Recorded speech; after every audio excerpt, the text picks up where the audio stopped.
성경은 우리 예수 믿는 사람들이 어떻게 이 땅에서 살아야 될지를 구체적으로 선명하게 가르쳐주고 있습니다.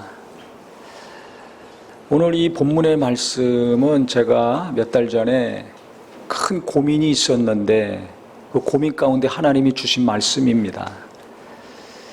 우리 성도님들도 그런 고민을 할 때가 있을 것 같아요.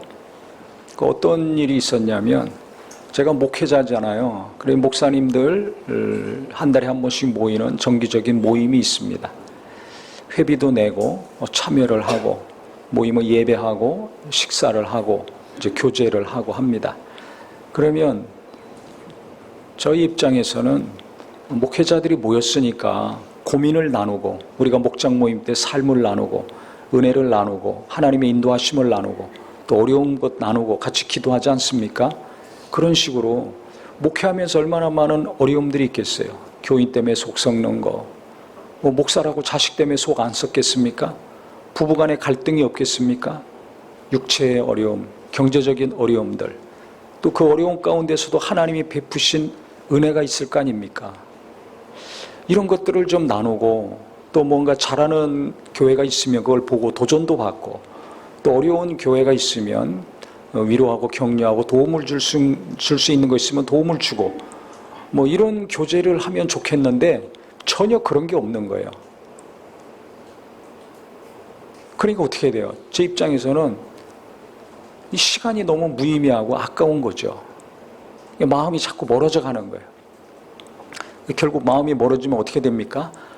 가지 말아야 되겠다, 만나지 말아야 되겠다, 이런 생각이 들죠. 우리 교인들도 그렇잖아요. 가서 자기의 고통을 나누고 아픔을 나누고 기쁨도 나누고 하나님의 인도하심을 나눌 때 하나됨을 알고 은혜가 더 넘치고 한 마음이 됩니다. 그러면 자꾸 그 모임에 참석하고 싶고 함께하는 게 즐겁고 기쁘죠. 그런데 겉도는 얘기만 해요. 세상이 어떻고 사업이 어떻고 뭐가 어떻고, 자기 속 얘기는 안 하고 자기 바깥에 있는 얘기만 하죠. 지금 남성들은 주로 아직도 그런 목장들이 있어요. 자기 얘기를 안 해요. 해보지를 않아서, 몰라서 못하는 경우도 있고 자존심 때문에 안 하는 경우도 있겠죠. 이 여자들은 처음 만나도 그냥 자기 속을 다 까발리거든요. 이거 배워야 됩니다. 자기 속 얘기를 부부간에 해야지 관계가 좋아집니다. 부모 자식 간에도 자녀의 속 얘기를 자녀들이 할 수 있고, 부모의 속 얘기를, 자식 때문에 겪는 여러 가지 희로애락을 말할 수 있을 때 가까워집니다. 누구하고나 그래요. 속 얘기하면 친해지잖아요. 이 친해지는 게 중요합니다. 하나님과 우리와의 관계에서도 친해지려면 어떻게 돼요? 속을 알아야 돼요. 그래서 은혜 가운데 사는 사람들의 특징이 있습니다. 그건 뭐냐면 아버지 하나님의 마음을 알아요. 속마음을 알아요. 근데 이걸 모르면 좀 안 되면 금방 시험 드는 거예요. 내가 기도했는데 왜 안 돼? 내가 헌금했는데 왜 경제적으로 어려워? 내가 하나님 의지했는데 왜 내게 이런 일이 닥쳐? 금방 시험 들죠. 어떤 어려움이 닥치더라도 시험 안 드는 사람들이 있어요. 누굽니까? 하나님의 속을 알아요. 속마음이 나를 진정으로 사랑하신다는 것을 알고 의심하지 않습니다. 그러니까 어떤 어려움이 있더라도 시험에 안 들어요. 큰 절망 가운데 빠지지 않습니다. 나를 죽여 주시옵소서. 죽고 싶은 마음이 잠깐 들지만은 잠깐으로 끝나고 길게 가지 않습니다. 우울증에 빠지지 않습니다. 아버지 하나님의 마음을 깊이 아는 것이 너무나 중요해요. 또 자기 안에 있는 속마음을 포장하고 다니지 않아요. 사람들한테는 포장하고 얘기도 안 하고 다른 얘기만 하고 하잖아요. 자기가 잘하는 거 있으면 그것만 얘기하고, 하나님께도 속마음을 그대로 얘기합니다. 아프면 아픈 대로, 낙심하면 낙심된 대로, 괴로우면 괴로운 대로, 화가 나면 화가 나는 대로. 그래서 마음을 하나님께 토해내라고 그랬죠. 평안을 위한 첫 설교가 뭐였습니까? 마음을 토해내는 거예요. 그 쓰디쓴 고통과 아픔과 좌절과 우울한 마음 하나님께 계속 토해내는 거예요. 그 시편에 보면 다윗이 그렇게 했잖아요. 그러니까 하나님과 더 친해지는 겁니다. 내 고통을 꾹 누르고 참고 있으면 병납니다. 하나님과도 멀어지고 사랑과도 멀어집니다. 외롭고 고독하고 우울하게 살다가 자살하든지 아니면 사고 냅니다. 소망이 없어집니다. 하나님과의 관계가 깊어져야지 됩니다. 그건 뭐예요? 내 마음을 하나님께 토해내고 하나님의 깊은 마음을 그때 내가 알게 됩니다. 그래서 저 같은 경우는요, 신앙생활하면서 가장 기억이 생생한 체험들은 제가 어떤 일을 열심히 해서, 즉 뭐 설교하고 부흥회하고 집회하고 강의해서 교인들이 변화받고 안수하고 많은 사람 병든 자들이 고침받고 이런 건 별로 기억이 안 나요. 제일 가장 진하게 생생하게 기억나는 것은 제가 고난당했을 때, 극심하게 고통 가운데 있었을 때 하나님이 저를 변화시켜 주신 것, 이것만 기억나요.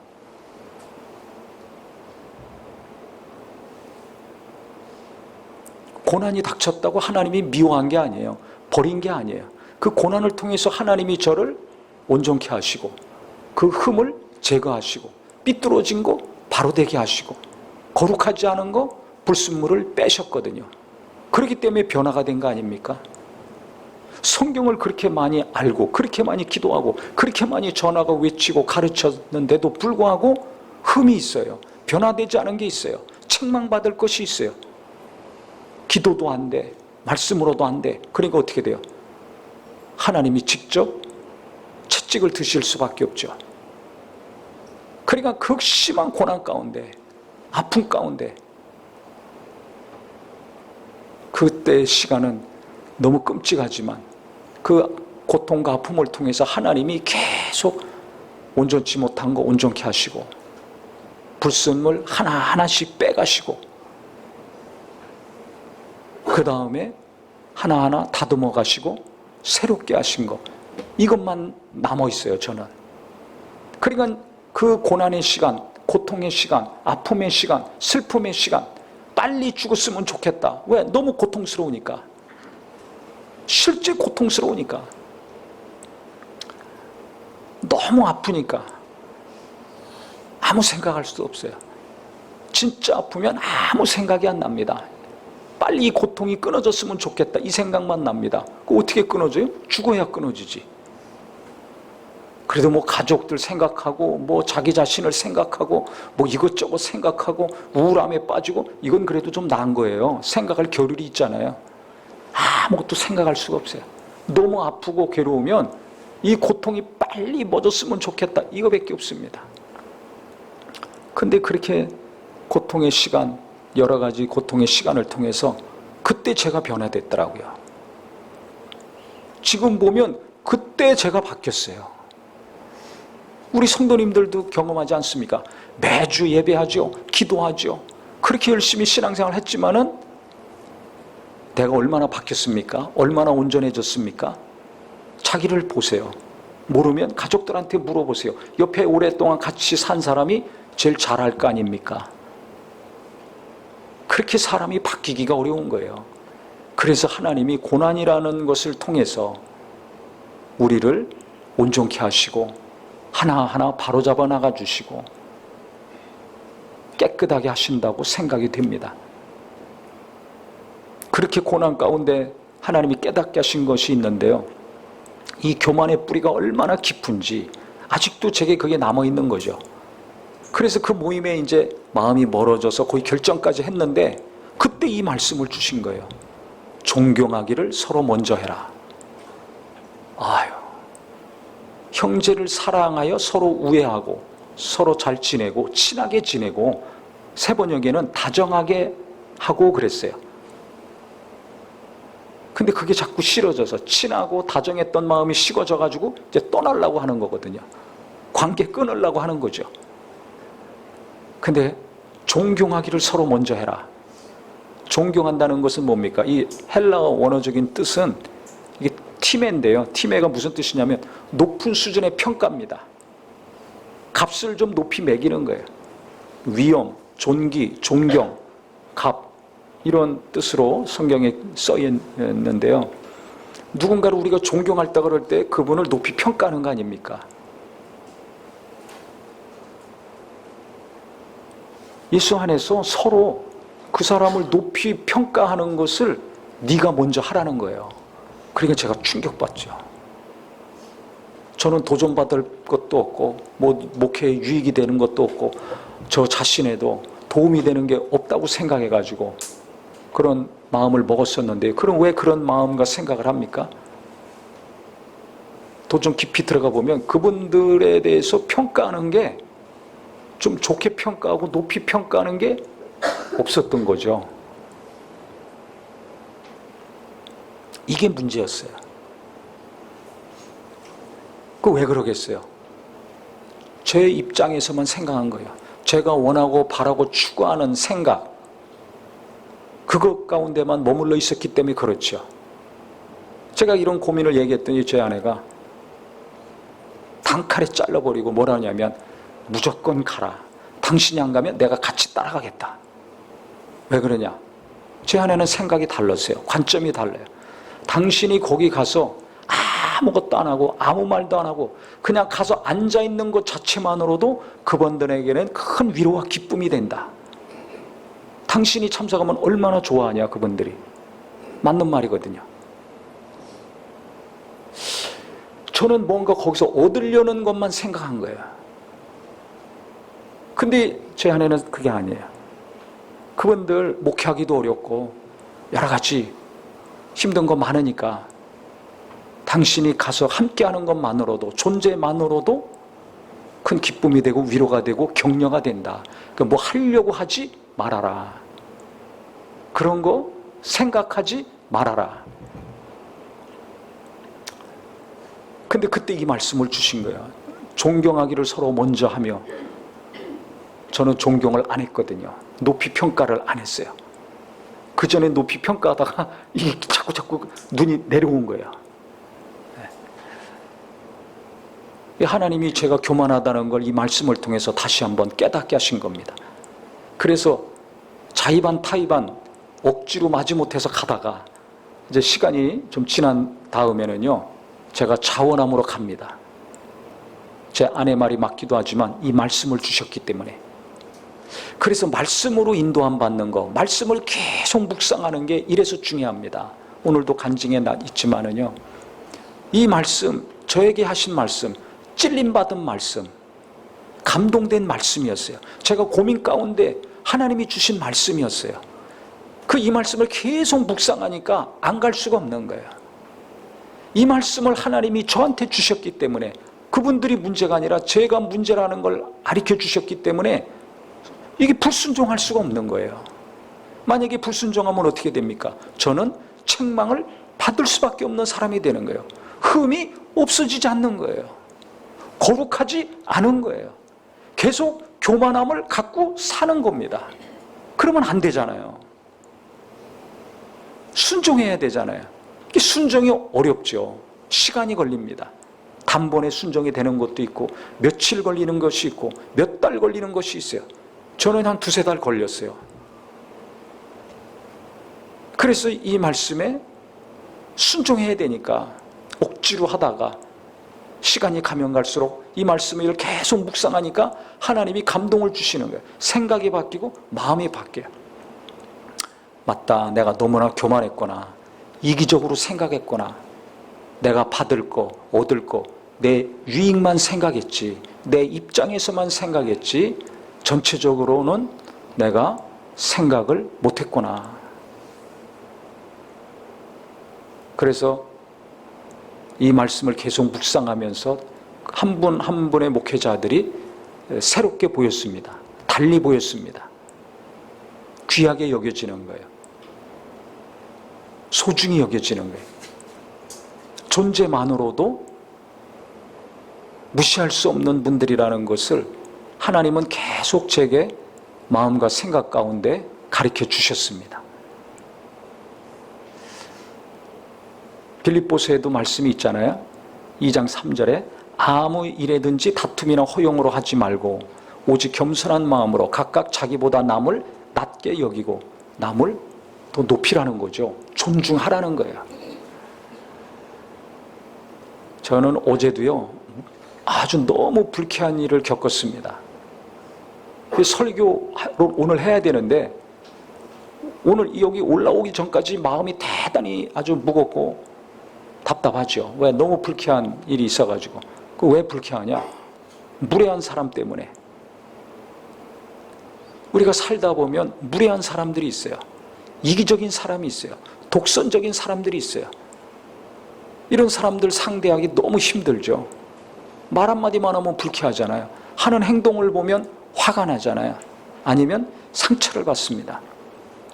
뭘 몰라서 그런 경우도 있고, 너무 독선적이고 이기적이라서 그런 것도 있고, 뭐 여러 가지가 있겠지만, 어쨌든 아니 설교를 해야 되는데 너무 힘든 거예요. 그 이전에 이걸 어떻게 해야 되는가?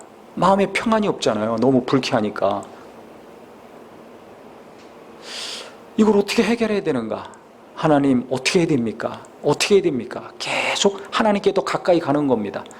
마음이 어려울 때 하나님께 자꾸 가야 됩니다. 딴 데로 가지 말고. 비난하고 욕만 하면 해결되지 않습니다. 자꾸 하나님께 가는 거예요. 어떻게 해야 됩니까? 어떻게 해야 됩니까? 이 오늘 말씀이 또 걸리는 거죠. 야, 네가 설교 존중하기를 먼저 하고 너보다 남을 더 높이려는 거 그거 설교한다며 내가 그 말씀을 줬는데 야, 너 그 사람 어떻게 지금 생각하고 있냐? 완전 무시하고 있죠. 너무 무례하니까. 무시할 수밖에 없는 사람들이 있습니다. 무례한 사람.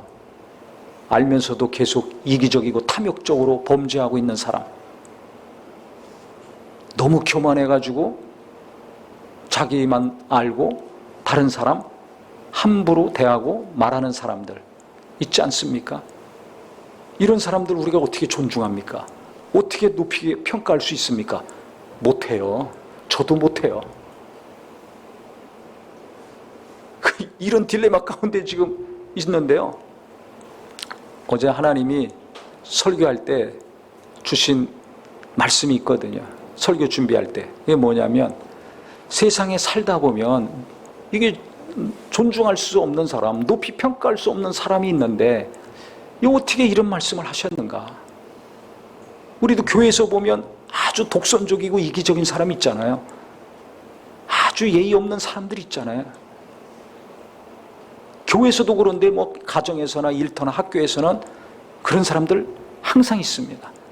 근데 어떻게 이런 사람들을 존중해? 어떻게 이런 사람을 내가 더 좋게 여기고 낮게 여길 수 있는가? 궁금하잖아요. 어떻게 이걸 해야 되는가? 근데 제가 어제 저녁에 그걸 겪으면서 하나님이 주신 말씀이 맞구나. 설교 준비하면서 하나님이 주신 말씀은 뭐였냐면, 그럼 주님은 우리를 어떻게 보셨는가? 어떻게 평가하셨는가? 이 생각을 하게 됐습니다. 우리가 알다시피 예수님은 자기를 비워가지고 하나님과 동등하신 분인데 자기를 비워 이 땅에 육체를 입고 오셨잖아요. 오셔서 우리 죄를 담당하셨어요.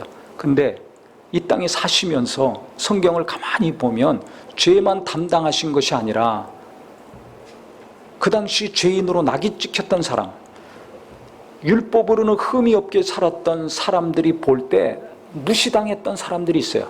그게 누굽니까? 세리, 창기, 범죄한 사람들, 죄인들. 이런 사람들은 아주 죄인으로 낙인 찍어놓고 그 사람들이 살았습니다. 근데 주님은 그들 죄인으로 취급 안 했어요. 도리어 그들과 함께 하시고 식사도 하시고 세리마태는 제자로까지 삼으셨잖아요. 그래서 바리새인들이 예수님을 싫어하고 미워했죠. 그게 생각이 난 겁니다. 우리도 저 사람은 무례해. 야, 이 사람은 싸가지가 없어. 저 사람은 너무 독선적이야. 누가 보든지 그런 사람이 있어요. 가까이 하기 싫은 사람들. 당시 신앙생활 잘한다고 한 사람들, 유대민족의 지도자라고 한 사람들, 랍비라고 선생님이라고 일컬었고 지도자라고 일컬었던 자들, 그렇게 살았습니다. 무시하고 살았습니다. 그래서 예수님이 뭐라고 하셨습니까? 너희는 그 사람들 본받지 말아라. 아버지는 하나님 한 분밖에 없다. 지도자는 예수님 한 분밖에 없다. 자기를 높이는 자는 낮아지고 자기를 낮추는 자는 높아진다. 그들은 스스로 자기들이 수준 높다고 생각했어요. 예의도 바르고 믿음도 좋고 성경대로 살고 행위도 바르고 흠잡을 게 없다고 생각한 겁니다. 그러니까 다들 자기랑 비교해가지고 뭔가 모자란 사람들, 부족한 사람들, 못하는 사람들 흠을 잡고 책망하고 정죄하고 무시한 거죠. 무시하면 함부로 말합니다. 가정에서도 왜 관계가 어렵습니까? 함부로 말해서 그래요. 왜 함부로 말해요? 무시해서. 왜 무시해요?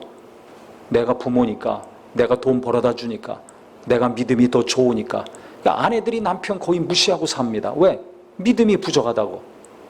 이거 바꿔야 됩니다. 부모들이 자식들 무시합니다. 어리고 뭘 모른다고. 무시하면 명령 쪼가나가요. 왜 안 해? 해야지. 명령조는 정죄하고 비난하는 마음이 섞여져 있습니다. 그러면 상처가 되는 거예요. 누가 나한테 명령조로 얘기해 보세요. 상처받습니다. 교회에서도 집사님 이거 하세요. 시험 들어요. 어떻게 해야 돼요 그럼? 물어봐야죠. 왜 물어봅니까? 존중하면 물어보게 돼 있어요. 집사님 이거 하실래요? 그래야 됩니다. 요즘은. 과거에는 이거 하세요. 임명장부터 줘. 아니 하나님의 뜻인데, 교회에서 정한 건 하나님의 뜻이고 예수님의 뜻인데 거부합니까? 거부죄에 걸려요. 계속 거부하면 어떻게 돼요? 목사 말을 거부해? 전도사 말을 거부해? 그럼 괘씸죄에 또 걸려요. 그러면 헤어나기 어렵습니다. 한 번 찍히면. 이 가정에서도 그러지 않습니까? 내가 얘기했는데 왜 말 안 들어? 당신은 왜 맨날 그 모양 그 꼴이야? 이게 자연스럽게 나와요. 왜 그래요? 속으로 무시하고 있는 거예요. 존중하지 않아요. 제가 이거 바꾸는데 몇 년 걸렸습니다. 짐승으로 살았다는 걸 깨달은 다음에 그 다음 조금 바뀌었는데 그 다음에 바뀌어야 될 것은 이게 말이거든요. 사람 속에 있는 것이 말로 나오는 거예요. 그 사람의 인격은 말이에요. 말하는 거 보면 알 수 있어요. 믿음이 있는가? 말하는 거 보면 알 수가 있어요. 그래서 제가 많은 조언을 받고 뭐가 다른가? 맞는 말인데 왜 그러는가? 이게 명령조라는 거예요. 존중이 없다는 거예요. 명령조는. 무시하니까. 그럼 어떻게 말해야 되냐? 물어보라는 거죠. 쉽게 말하면 청소해라. 왜 이렇게 지저분하게 살고 있냐? 너는 왜 맨날 그 모양이냐? 이러면 안 되는 거예요. 그게 맞는 말이지만 틀린 말이 아니에요. 그럼 어떻게 해야 돼? 너 오늘 네 방 청소할 수 있니? 물어봐야 된다는 거예요. 질문을 해야 됩니다. 그거 왜 물어봐? 그래야 존중받는 느낌이 든다는 거예요. 누가 나한테 하라 마라 할 때하고 할 수 있습니까? 물어볼 때하고는 완전히 다르죠. 질문을 할 때는 나를 존중하는 겁니다. 나를 대우해 주는 거예요. 막대하는 게 아닙니다. 그 집에서도요. 질문을 해야 돼요. 물어봐야 돼요. 그러니까 그렇게 안 살았던 사람이 그렇게 하려니까 얼마나 답답하고 힘들겠어요. 이거 시간이 걸립니다. 왜? 그게 맞거든요. 일방적으로 말하면 부모기 때문에 자녀들에게 일방적으로 말하면 상처받아요. 관계 안 좋아져요. 자식의 마음이 평안하지 않은데 부모 마음이 평안합니까? 아내의 마음이 불편한데 남편의 마음이 평안합니까? 잘 아시잖아요. 어디든지 사랑과의 관계가 평안해야 내 마음이 평안한 겁니다. 그래서 예수님이 서로 사랑하라고 한 거예요. 그래야 네가 평안하게 살 수 있어. 그래야 네가 어디 가든지 네 주변 사람과 평안하게 살 수 있어. 그래야 뭐든지 잘 돼. 이게 맞는 말이거든요. 평안해야 되니까 그러려면 무시하지 말아야 돼요. 존중해야 돼요. 그 사람이 아무리 못한다 할지라도 믿음이 없다 할지라도 존중해 줘야 됩니다. 그 첫 마디가 뭐냐면 일방적인 언어 안 됩니다. 명령조 안 됩니다. 물어봐야 돼요. 지저분해? 너 청소할 수 있니? 설거지를 안 해? 너 이거 해줄 수 있니? 빨래를 안 해? 너 이거 세탁기 돌리고 널어줄 수 있니? 언제 할 수 있니? 그래, 그때 해줘. 안 했어. 그럼 또 물어봐야죠. 그때 왜 안 했니? 다음에는 꼭 했으면 좋겠다. 그게 반복적으로 존중해주고 묻고 왜 못했는지 듣고 또 부탁을 하고 부탁을 해야 된다는 거예요. 부탁은 그러면 다음에 또 해주면 좋겠다. 부탁하는 거죠. 요청을 해야 돼요. 그럼 상대방은 존중받는 느낌이 든다는 거예요. 그러더니 그 다음부터는 하나하나씩 하는 거죠. 제가 그걸 수년 동안 보고 배웠습니다. 더 솔직히 얘기할까요? 제가 몇 년 전만 해도요, 문자 하나 교인들한테 보낼 때 얼마나 힘들었는지 몰라요. 밴드에 글을 올리고 뭐 카톡으로 보내고 하고 할 때 얼마나 힘들었는지 몰라요. 그렇게 하면 안 된다는 거예요. 왜? 일방적이야. 목사니까 교인들한테 당연히 마땅히 해야 되는 거 아닙니까? 그럼 일방적으로 말하고 일방적으로 문자 보내고 하면 교인들 상처받고 시험 든다는 겁니다. 또 실제 그래요. 과거에는 그게 통했지만 지금은 시대가 바뀌었어요. 목회자가 일방적으로 하면 교인들이 따라옵니까? 왜 저러나 그러죠. 심하면 반발합니다. 교회 분란이 일어납니다. 그러니까 문자 보내는 거 하나도 노심초사하면서 수정을 몇 번씩 하고 보여주고 확인한 다음에 보내요. 그렇게 글을 보내고 카톡을 보내고 그랬습니다. 이 노력이 필요합니다. 존중해야 됩니다. 아무리 믿음이 좋고 아무리 나이가 많고 내가 월급을 주고 내가 월등히 뛰어난 인격이 있다 할지라도 상대방이 문제가 많은 사람이라 할지라도 부족함이 많은 사람이라 할지라도 일방적으로 하면 갑질하는 것에 해당이 됩니다. 상대방은 내가 모르게 상처를 계속받고 무시를 계속 당한다고 느낍니다. 그러면 언젠간 사고 나는 거예요. 그 사람이 마음을 닫고 있는데 얼굴이 굳어 있는데 나하고 말 안 하려고 하는데 내 마음이 평안해지겠습니까? 그래서 어떻게 행복한 가정, 행복한 직장, 행복한 학교 생활을 할 수 있겠어요? 그래서 이 말씀이 그냥 넘어갈 말씀이 아닙니다. 가정에서부터 무시하는 게 없어지기를 주님의 이름으로 축원합니다. 존중해야 됩니다. 교회에서는 말할 것도 없고요. 직장에서는 존중하기 어려운 사람들 너무 많죠. 그런 분들 위해서 제가 하나님이 깨닫게 하신 거 말씀을 드릴게요. 예수님이 이 땅에 오셔서 우리 죄를 담당하시고 죄인들과 함께 하셨는데 그럼 죄인들과 왜 함께 하셨습니까? 그 당시 신앙생활 제대로 못하고 죄 짓고 사는 사람들 왜 함께 하시고 제자로까지 받아들이셨을까요? 그들을 존중하셨습니다. 불쌍히 여기신 것과 함께 존중하신 거예요. 간단히 얘기하면 예수님이 의인들을 위해서만 십자가에서 목숨을 다하셨습니까? 이 땅의 모든 사람들, 모든 죄인들, 나나 그 사람이나 내가 그렇게 미워하고 싫어하는 그 사람의 죄도 담당하신 거 아닙니까? 왜요? 그 사람도 구원받기를 원하신 거예요.